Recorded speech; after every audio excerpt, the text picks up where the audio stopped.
public relations industry, and then at least we know we're doing something right, and we produce an alternative source of information that's going to be more independent from the, in fact, completely independent from any of the covered entities. We don't do advertising, and the show is not a profitable ventures at all. So, yeah, and I mean, some of the very kind of comprehensive shows we do for like an hour and a half.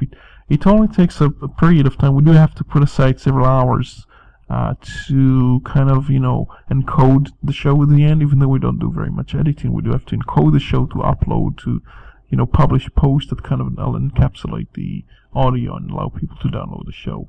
And all those things do require some bit of time.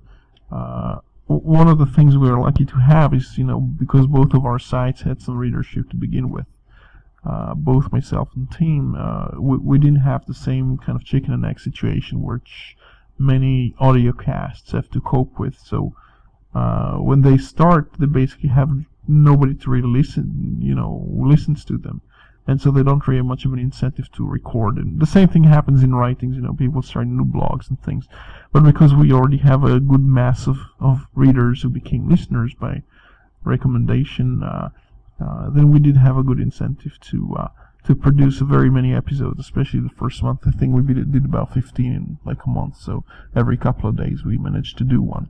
But that's because we had a lot of spare time back then, in around October of 2010.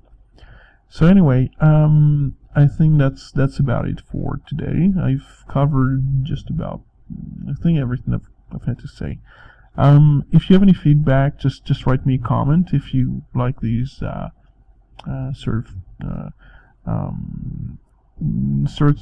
of formats for the show, or if you think you prefer to have interviews or to have the usual exchange of words between me and Tim. Obviously, it's easier to do those shows when you have two people and you can actually pass around the, sort of metaphorically speaking, pass around the microphone while you're thinking about your next sentence or your next point. It's harder for me to do those shows on my own, and especially without preparation as I do today. And I suppose in the future I can cover a few of the things like Nokia by actually going through the wiki pages I produced and trying to go chronologically through some of the things that were happening there from my point of view based on the reading of many articles. So there are very many options of things we could do for, to drive the show forward. I'm supposed to have some free time in the coming week. And it's supposed to be basically for all the people who are listening to the show. So if you do have some feedback, just make sure you do speak out, because the only way to really do so is usually by writings, or you can actually go to the IRC channel, which is in Freenode, and the name of the channel is TechBytes. And you can find us there and just talk to us in real time. Okay, that's it for now, and we are going to play some song to finish with, and I will decide which song it is going to be later. So.